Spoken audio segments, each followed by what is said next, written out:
wabarakatuh. Kali ini kami akan mempraktikkan tentang segitiga restitusi dalam penyelesaian studi kasus oleh calon guru penggerak Angkatan 9 Kabupaten Pasir atas nama Khalik Maksum, SPDSD, berasal dari SDN 005 Tanjung Harapan. Pada kali ini, kami juga akan menjelaskan tentang segitiga restitusi. Segitiga restitusi adalah suatu tindakan memperbaiki kesalahan yang dilakukan peserta didik untuk membiasakan bertanggung jawab, jujur dan amanah, tanpa ada paksaan serta bersedia mentaati kesepakatan kelas yang dibuat dengan kesungguhan dan merasakan kenyamanan ketika masalah terselesaikan.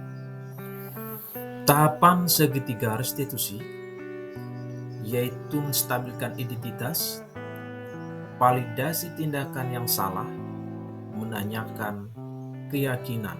Baiklah, kita akan ke kasus 1, yaitu Rahma tidak menyukai pelajaran pengetahuan alam.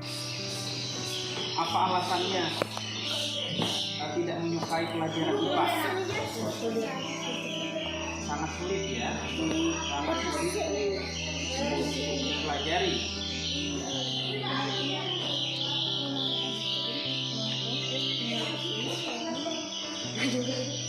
Jika sangat sulit dipelajari,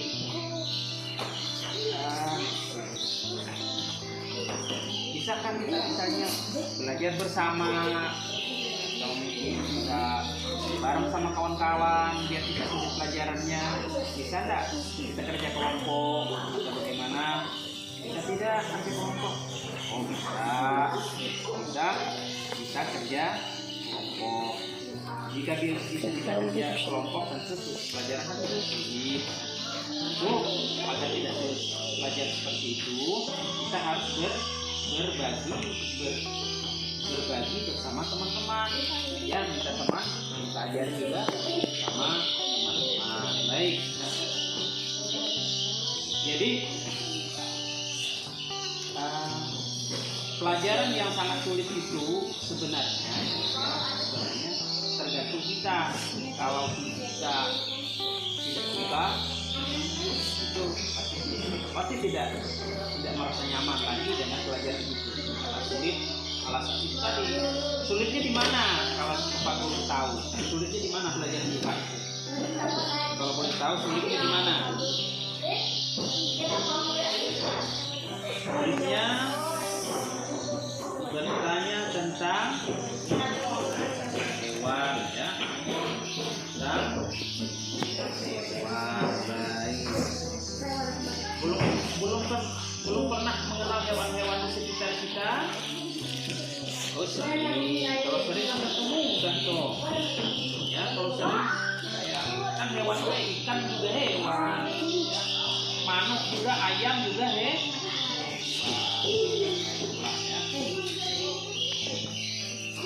Baik, lanjutkan. Nah, mau tak cari termudah untuk mempelajari itu? Pelajaran IPA. Baik. Sering-sering apa? Sering-sering kita bertanya kepada guru kita. Ya. Bertanya kepada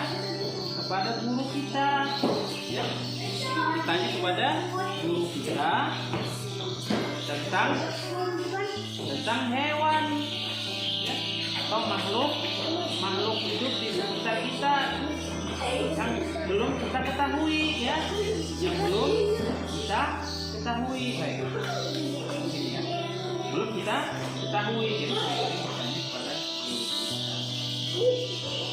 dengan demikian akan memudahkan dan tidak akan menyulitkan kita lagi mempelajari pelajaran.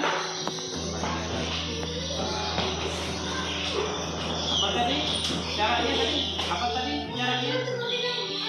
Sering-sering bertanya, sering-sring banyak-banyak membaca, ya, membaca buku tentang agar kita bisa mengenal hewan-hewan yang lain, mengenal hewan-hewan yang lain. Ya. Nah, Saya siap mengikuti keyakinan kelas. Kasus 2. Teno suka teriak-teriak di ruang kelas saat kegiatan belajar berlangsung ataupun saat jam istirahat. alasannya berani ya, karena berani ya, karena berani kamu ribut di kelas. Yang menyebabkan kamu berani itu apa? Maksud saya begini,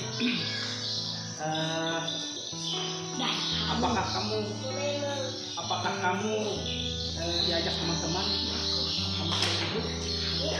Sering diajak teman, sering diajak teman ya. Kalau ribut-ribut di kelas,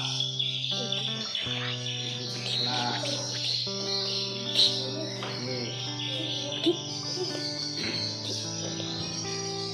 Bisa nggak kira-kira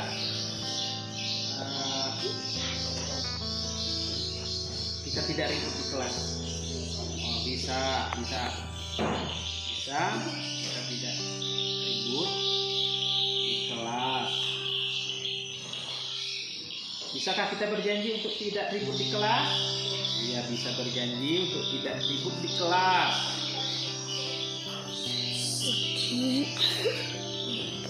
Ribut di kelas. Kemudian kalian tahu nggak apa peraturan kelas? Tahu peraturan kelas? Oh, tahu peraturan kelas. Apa peraturan kelas kita? Dilarang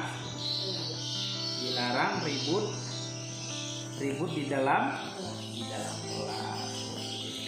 Bisa kita berjanji ya, kita harus baik-baik ya. Nah, mulai sekarang kita harus baik-baik ya untuk tidak ribut di kelas. Oh iya, mulai sekarang kita harus baik-baik, tidak lagi ribut di kelas. Kita tidak lagi mengganggu temannya, tidak lagi mengganggu temannya atau mengolok-olok temannya. Oke. Baik. Nah, dengan demikian saya harap nanti ya, kalau sudah kita sudah wawancara, kita sudah berdiskusi seperti ini, Bapak sudah kasih nasihat, nanti kalian lebih bagus dari yang sebelumnya. Siap ya? Ya, oke, stop dah. Saya siap ikutin keyakinan kelas. Kesimpulan praktik studi kasus. Rahma dapat mencari cara agar pelajaran pengetahuan alam lebih menarik dan menyenangkan dengan mencari sumber belajar yang interaktif atau memahami bagaimana pelajaran tersebut dapat diterapkan dalam kehidupan sehari-hari sehingga dapat meningkatkan minat dan motivasi dalam belajar.